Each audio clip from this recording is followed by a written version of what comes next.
ইরানকে হরমুজ প্রণালী খুলে দেওয়ার জন্য 48 ঘন্টার আলটিমেটাম দিয়েছেন মার্কিন প্রেসিডেন্ট ডোনাল্ড ট্রাম্প। একই সময়ে যুদ্ধ চালিয়ে যাওয়ার ঘোষণা দিয়েছে ইসরায়েল। এই দুই ঘটনার প্রেক্ষাপটে বিশ্ববাজারে জ্বালানি তেলের দামে ঊর্ধ্বগতি দেখা গেছে। ব্রিটিশ সংবাদ মাধ্যম দ্য গার্ডিয়ান এক প্রতিবেদনে জানায়, নির্ধারিত সময়ের মধ্যে প্রণালী খুলে না দিলে ইরানের জ্বালানি অবকাঠামোর উপর হামলার হুমকি দিয়েছেন ট্রাম্প। অন্যদিকে ইসরায়েল সতর্ক করেছে, বর্তমান সংঘাত আরও কয়েক সপ্তাহ ধরে চলতে পারে।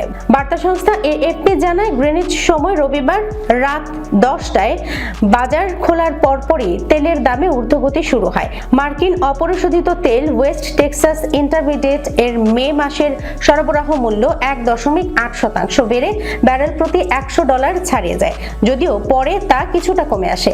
একই সময়ে নর্থ সি ব্রেন্ট ক্রুড তেলের মে মাসের সরবরাহ মূল্যও বাড়ে।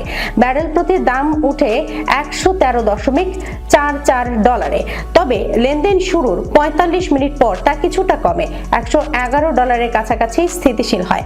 উল্লেখ্য, গত 27 ফেব্রুয়ারি ইরানে মার্কিন ইসরায়েলি হামলা শুরুর আগের দিন WTI ও ব্রেন্ট ক্রুড তেলের দাম ছিল যথাক্রমে $67.02 এবং $72.48।